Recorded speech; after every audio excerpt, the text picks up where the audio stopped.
मेरा नाम रीत है। यूँ तो मैं 32 साल की होने वाली थी, पर आज भी किसी से कम नहीं लगती थी। खूबसूरत चेहरा, तीखे नैन नक्श, गोल मटोल आँखें, पतले पतले होठ, सुराही सी गर्दन, गठीला बदन और ऊपर से खनकती आवाज़ मेरे हुस्न में 4 चांद लगा देती थी। मैं खुद को सजाने संवारने में कोई कसर नहीं छोड़ती थी। मेरे पति राजेश ने जब मुझको पहली बार सुहाग रात पर देखा था तो उसकी आंखें फटी की फटी रह गई थी।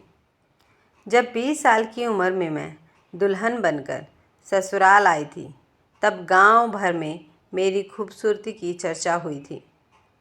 पास पड़ोस की बहुत सी लड़कियां हर रोज़ अपनी नई भाभी को देखने पहुंच जाती थी। वे एक टक मुझको देखती रहती थी।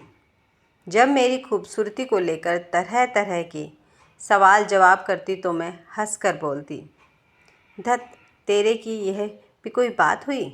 राजेश ठहरा एक देहाती लड़का, बहुत ज़्यादा पढ़ा लिखा तो था नहीं, पर गाड़ी मैकेनिक का काम अच्छा जानता था। उसी के चलते तकरीबन 10,000 महीने वह कमा लेता था। काम करने वह पास के एक कस्बे में जाता था। शाम ढले दाल सब्जी और गृहस्थी का सामान लेकर लौटता था।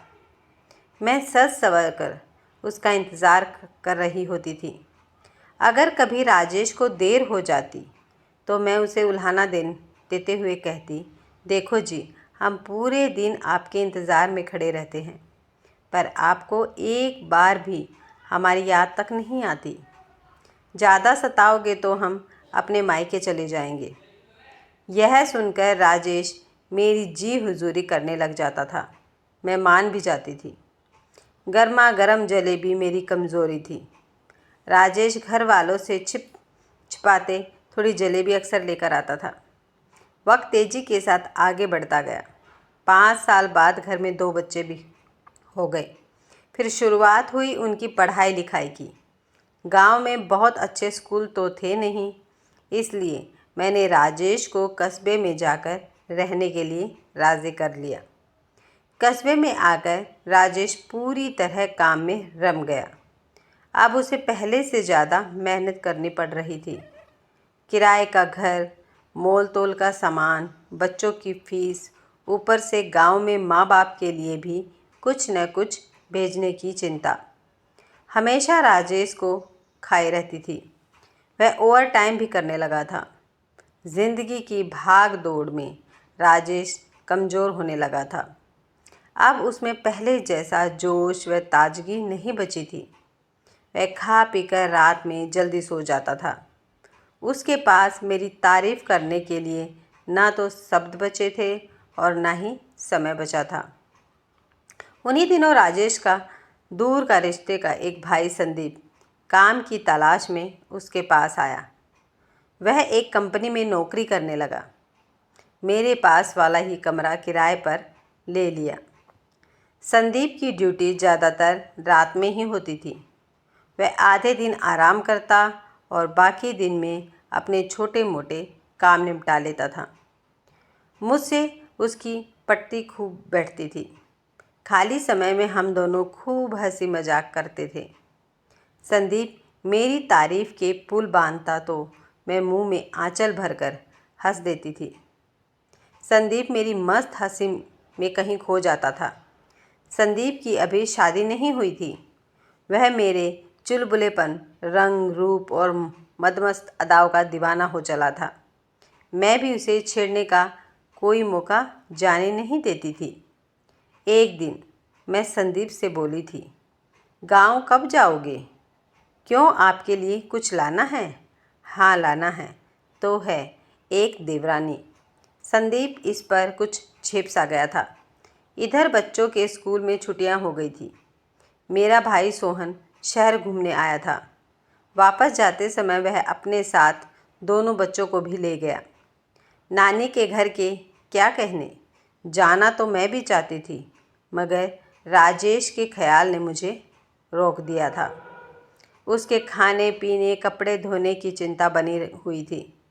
राजेश सुबह 8 बजे अपना खाना लेकर घर से निकल जाता था और देर शाम 9 बजे तक ही घर लौटता था। संदीप की रविवार की छुट्टी होती थी। एक दिन वह आराम से दोपहर के 2 बजे तक सो उठा। चाय बनाकर पी। बर्तनों की खटपट की आवाज़ सुनकर मैंने पुकारा, अरे संदीप, थोड़ा आना तो। आया भाभी, कहकर संदीप दौड़ा दौड़ा मेरे कमरे में आ गया। मैं अधे मुँह बिस्तर पर लेटी हुई थी। क्या हुआ? ज़्यादा कुछ नहीं, थोड़ा सिर दर्द है, दुकान से दवा ला दो। संदीप पास की केमिस्ट की दुकान से सिर दर्द की गोली ले आया। संदीप ने मुझको गोली थमा दी और पानी का गिलास भी भरकर ले आया। संदीप, तुम कितना ध्यान रखते हो, हमारा मेरे चेहरे पर मुस्कान लाते हुए कहा। भाभी, आप कहो तो थोड़ा सिर भी दबा दूं? संदीप ने अपनेपन से कहा। मैंने हाँ में गर्दन हिला दी।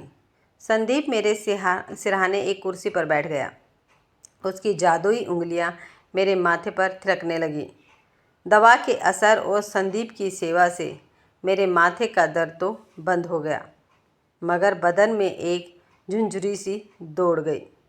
अब एक अजीब सा खिंचाव मेरे मन में आ गया था। मैं बड़ी मुश्किल से खुद को रोक पा रही थी। मैंने बंद आंखों से ही कहा, ठीक है संदीप, तुम्हारा शुक्रिया। अरे शुक्रिया कैसा भाभी, अपने ही तो काम आएंगे। जब से यहाँ आया हूँ मेरे सिर में आज तक किसी ने मालिश नहीं की है। आप कर सकती हो क्या? मैं सोच में पड़ गई कि आखिर आज संदीप चाहता क्या है। बड़ी मुश्किल से मैं खुद को रोक पाई थी। फिर आग पानी का मिलन क्या करेगा, मना भी नहीं कर सकती।